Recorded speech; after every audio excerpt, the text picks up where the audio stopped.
Okay, guys, so what do we have here? So remember I told you I was going to take this hat and I was going to put the lace around it like this here, okay? So it's actually still drying. It's still drying. I put the hairspray on it, but I actually might do some shellac because I want it to be stiffer, but I take the lace and I manually sew it around the edge to give it this little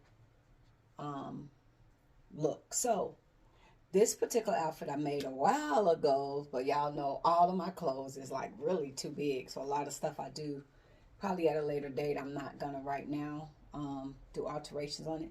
So I'm gonna show y'all the front, and the back is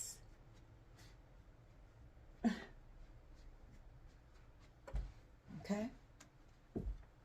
So it's very long, side split, but it has, I think I put it with the hat. I think it'll go great, great with the hat. So just something I put together.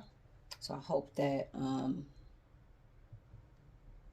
you guys get inspired to want to make hats. So if you want to do this and you don't make the hat, just buy your lace off of Amazon, and I literally sew mine down. So just get some hand sewing thread and just sew your lace around it. And I took some through the band right there just to give it a little a little touch up. So ladies, I want to talk to you today. I seen a story on YouTube and it was heartbreaking, of a beautiful young mother, about 36, and she died from cervical cancer. And I was just like, oh my gosh, just hearing her story. And I am fortunate to have friends that are real medical doctors, nurses, that is my friend. Like I can get on the phone and I can talk to them and, hey, I got a question. So I was talking to my friend that's the doctor and also my friend that's a nurse, and I was sharing the story, and they both, because it's medical, they know the medical, and I was sharing her story a little bit, and y'all have to watch her story for yourself.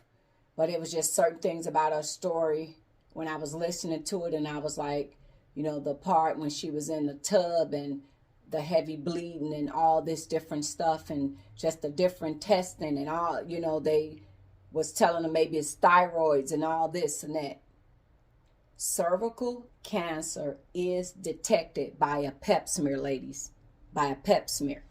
You go have a pap smear and right away they'll be able to tell that it's cervical cancer. They want to took her through all of those different journeys. And from me listening from the medical side, cervical cancer gradually, So say, for instance, doctor said, say, for instance, if you go and you get tested, say if you go once a year or 3 years or whatever, then you go back to the doctor and they do it, they can catch it like right away. Like it don't progress really fast from what I was told from the medical side of it. It don't progress. So for it to get to a full-blown mask, it takes a long time to get to there.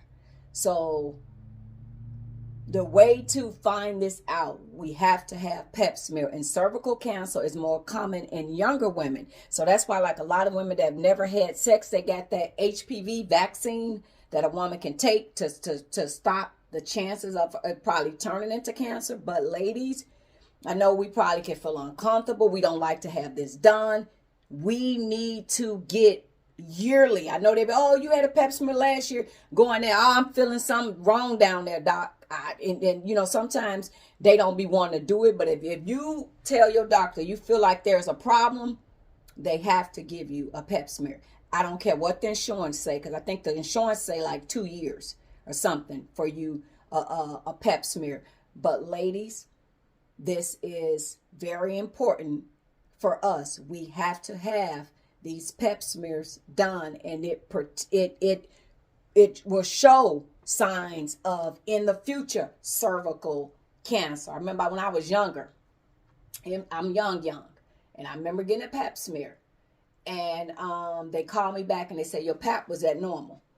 They did something to me where they shaved off something or did something and removed it from my services because they said that could have turned into cancer. And this is when I was young, and I was probably like 19, 20. So what they did then, because they saw those cells, every year I would come back to check to make sure. They wanted me back every year. So, through the grace of God, I never ever came back again. And even when they did the testing, it was non-cancerous, but just they were saying that sitting around the uterus, it can turn into it. So you can detect cervical cancer from a pap smear. If you having problems, heavy bleed, any of that, don't let them just tell you it's thyroids. Get a pap smear, and that will give them a clue right then and there that is cervical cancer. And they can go in there. The first thing they might remove that, do a mass remove. Then if they feel like all of that, and it's sad, especially if you're young, they'll remove your whole uterus and take it all out. If they feel like any of that stuff can turn into cancer, they'll take it all away. And she was blessed with 2 beautiful babies. So yeah, they could do stuff to kind of,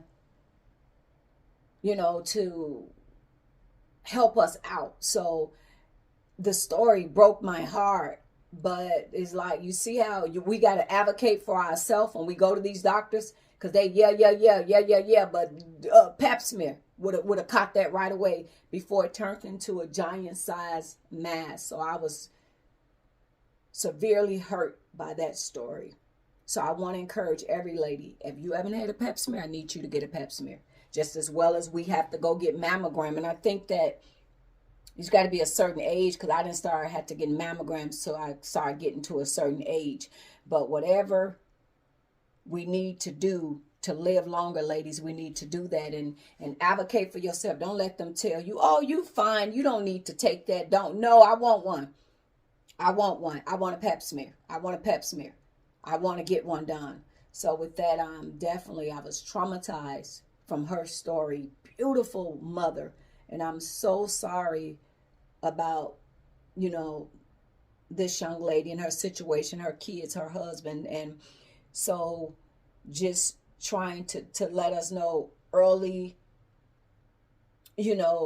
just please, ladies, get these pap smears done, because they can tell right away that it's cervical cancer, and they can act swiftly to get it, because they say it starts out small and then it grows and it grows and it grows and it grows. And look at this stuff on the news. It was a gynecologist, and she was saying it's a slow moving process. So they can get it real quickly, but if we're not getting the test, and once it gets to the unthinkable, it's nothing that they can do. So my condolence to that family, but I want to encourage every woman to get a pap smear. Get a pap smear. And if you're young, the HPV vaccine, and I believe you have to be a virgin, I'm not for sure, to get the HPV. Let's see, Alexa, do you have to be a virgin to get the HPV vaccine for women? According to Reuters, as of March 28, 2022, Minnesota was in the final phase of the COVID-19 vaccine rollout. On March 30th, the general population became eligible to receive the COVID-19 Alexa, vaccine. I didn't ask you about COVID. Alexa, how old do you have to be to get a HPV vaccine for a woman? Here's something I found on ShareCare.